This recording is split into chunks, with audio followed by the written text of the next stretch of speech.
હાલો friends, આજે આપણે બનાવશું સાબુદાણાના પાપડની રેસીપી। આ રીતે સાબુદાણાના પાપડ બનાવી તમે તેને વ્રત હોય અથવા તો ઉપવાસ હોય તેમાં પણ ખાઈ શકો છો।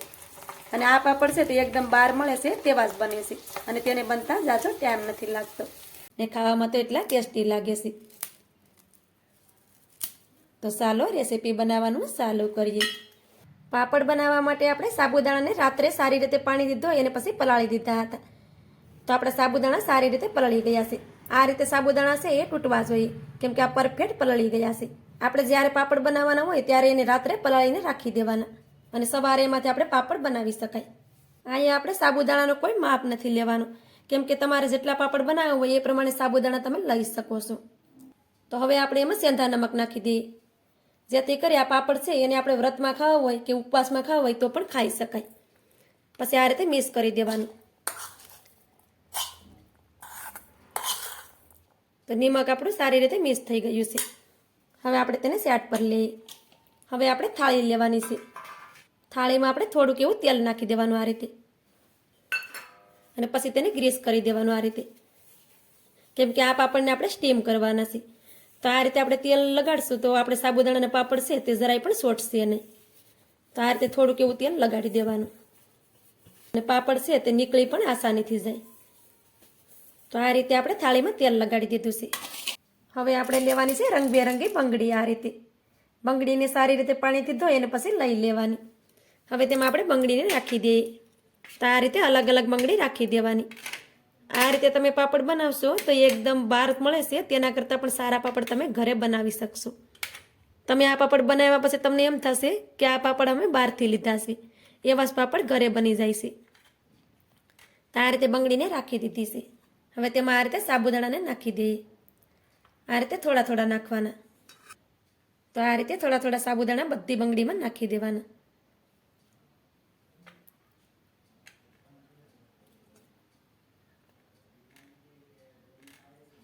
આ રીતે પાપડ બનાવવામાં ઝાઝો ટાઈમ પણ નહીં લાગે, અને કોઈ જો તમારી મદદ કરે એમ હોય તો તમારે તેની મદદ પણ લઈ લેવાની।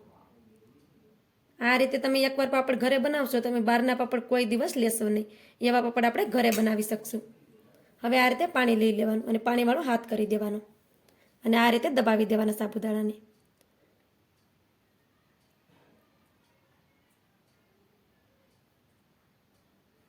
પાણીવાળો હાથ કરીએ એટલે સાબુદાણા સી હાથમાં સોટશે નહીં, અને જરાય પણ આમાં સાબુદાણો એકાદો ઓછો લાગે તો આ રીતે નાખી દેવાનો।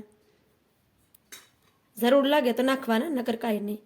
આ રીતે તમે જોઈ શકો છો આવી રીતે। તો આ રીતે બધા સાબુદાણાને દબાવી દઈએ। પાણીવાળો હાથ કરીએ જેથી કરી આ સાબુદાણા સી હાથમાં સોટશે નહીં।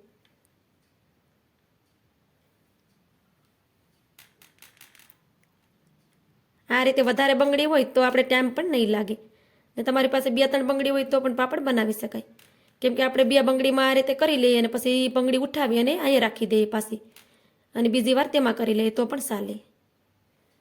તો આ રીતે આપણા બધા પાપડ બનીને તૈયાર થઈ ગયા છે। આ પાપડને સૂકવવાની આપણે તડકામાં પણ જરૂર નથી, કેમ કે આ પાપડને આપણે પંખાની નીચે 2-3 દિવસ રહેવા દઈએ તો પણ તે સુકાઈ જાય છે। હવે આપણે આ રીતે બંગડીને લઈ લેવાની છે। તો આવી રીતે બધી બંગડીને કાઢી લેવાની।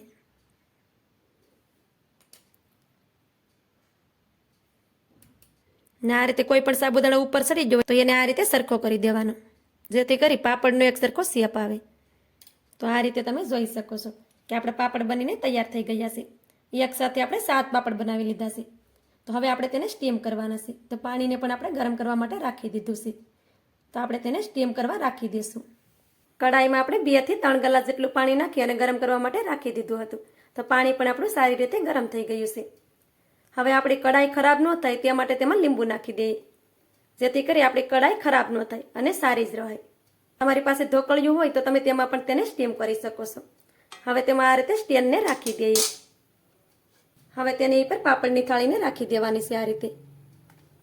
હવે તમારી પાસે કોઈ પણ મોટું વાસણ હોય તો તેની ઉપર ઢાંકી દેવાનું। તો મારી પાસે આ રીતે તાસડો છે મોટો, તો એની ઉપર ઢાંકી દઈશ, જેથી કરી વરાળ છે તે બહાર ન નીકળે અને પાપડ છે તે સારી રીતે સ્ટીમ થઈ જાય। હવે આપણે આ પાપડને મીડિયમ ફ્લેમ પર 5 મિનિટ સુધી સ્ટીમ કરશું। 5 મિનિટમાં પાપડ છે એ સારી રીતે સ્ટીમ થઈ જશે। પાપડ આપણા સ્ટીમ થાય છે ત્યાં સુધી આપણે બીજી થાળીને પણ બનાવીને રેડી કરી લેશું। તો આ રીતે આપણે બીજી વાર પણ સાબુદાણાના પાપડ બનાવીને રેડી કરી લીધા છે. હવે આપણે પાપડને સ્ટીમ કરતાં પણ 5 મિનિટ થઈ ગઈ છે. તો 5 મિનિટ પછી જોઈ લેવાનું. તો 5 મિનિટ પછી તમે જોઈ શકો છો સાબુદાણાનો કલર છે એ એકદમ ચેન્જ થઈ જશે, કેમ કે આપણે પાપડ તૈયાર છે. તો હવે આપણે થાળીને કાઢી લઈએ. આ રીતે તેને કાઢી લેવાની. હવે આ થાળીને આપણે પૂરી ઠંડી કરી લેવાની. પછી તેમાંથી આપણે પાપડને કાઢવાના. આપણે જો ગરમ ગરમ પાપડને કાઢશું તો પાપડ છે એ તૂટી જશે. તો પૂરી થાળીને ઠંડી કરી લેશું પહેલાં. હવે આપણે તેમાં બીજી થાળીને રાખી દઈએ. હવે તેની ઉપર તાસડાને ઢાંકી દઈએ. હવે આપણા પાપડ પણ સારી રીતે ઠંડા થઈ ગયા છે. આપણે તેને અડધી મિનિટ સુધી રહેવા દઈએ તો પાપડ છે તે સારી રીતે ઠંડા થઈ જશે. એને તમે ગરમ ગરમ કાઢશો તો તે તૂટી જશે. હવે આપણે પાપડને સુકવવા માટે આ રીતે પ્લાસ્ટિકની શીટ લીધી છે. તો આ રીતે તવીથો લેવાનો અને આ રીતે પાપડને આસાનીથી કાઢી લેવાના. આ રીતે તમે જોઈ શકો છો કે પાપડ છે તે આસાનીથી નીકળી જશે. હવે તેને આ રીતે પ્લાસ્ટિકની શીટ ઉપર રાખી દઈએ. તો આ રીતે પાપડ છે તે આસાનીથી નીકળી જશે.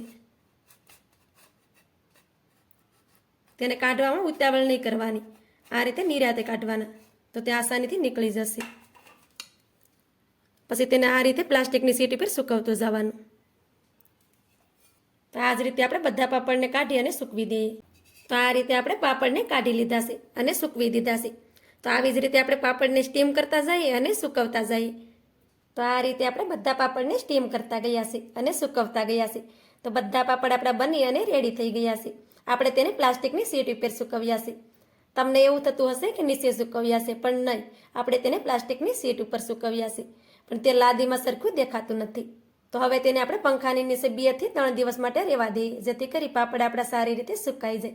અથવા તમારે તે તડકો આવતો હોય તો તમે તેને તડકે પણ સૂકવી શકો છો. તો મળશું આપણે 2 થી 3 દિવસ પછી. પાપડને સુકાતા આપણે 2 થી 3 દિવસ થઈ ગયા છે અને તમે જોઈ શકો છો કે આપણા પાપડ સારી રીતે સુકાઈ ગયા છે. તો હવે તેને તળીને પણ હું તમને દેખાડું. તો તેના માટે આપણે તેલને પણ ગરમ કરવા માટે રાખી દીધું છે.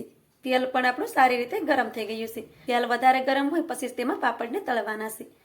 હવે આપણે પાપડને નાખી દઈએ ને પછી તેને આ રીતે પ્રેસ કરતા જઈએ અને તળી લઈએ.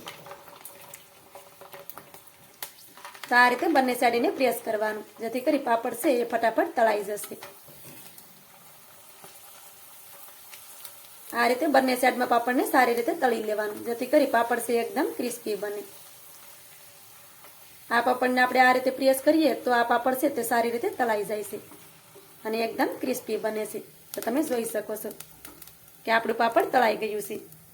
જ્યારે આપણું પાપડ કાચું હતું ત્યારે તે આ રીતે નાનું હતું અને તળાઈ ગયું છે ત્યારે તમે પાપડને જોઈ શકો છો કે પાપડ છે તે આ રીતે ફૂલીને ડબલ થઈ જાય છે. તો હવે તેને એક ડીશમાં લઈ લઈએ. તો હવે આપણે બીજા પાપડને પણ નાખી દઈએ અને તેને પણ તળી લઈએ. આ રીતે પાપડ બનાવી તમે તેને વ્રત હોય અથવા તો ઉપવાસ હોય તેમાં પણ ખાઈ શકો છો. અને એકદમ બહાર મળે છે એવા જ પાપડ તમે ઘરે બનાવી શકશો. તેને બનતા જાજો ટાઈમ પણ નથી લાગતો. તો તમે જોઈ શકો છો કે બીજી વાર પણ પાપડને આપણે તળી લીધું છે. તો હવે આપણે આ જ રીતે થોડાક પાપડને તળી લેશું. તો આ રીતે આપણે થોડાક પાપડને તળી અને રેડી કરી લીધા છે. તમે જોઈ શકો છો કે પાપડ ફૂલી જાય છે તો એકદમ ડબલ થઈ જાય છે અને આ આપણા કાચા પાપડ છે. તો આને આપણે એક ડબ્બામાં ભરી અને રાખી દેશું. જ્યારે આપણે વ્રત હોય અથવા તો ઉપવાસ હોય તેમાં તેને ખાઈ શકાય. તો આપણે સારી રીતે ડબ્બામાં ભરીને તેને રાખી દેવાના. તો આ પાપડને તમે જોઈ શકો છો કે એકદમ ક્રિસ્પી બને છે. તો મારી આ પાપડની રેસીપી તમને સારી લાગી હોય તો લાઇક કરી કોમેન્ટ કરી દેજો. ચેનલ પર નવા હોય તો ચેનલને સબસ્ક્રાઈબ કરવાનું ભૂલતા નહીં.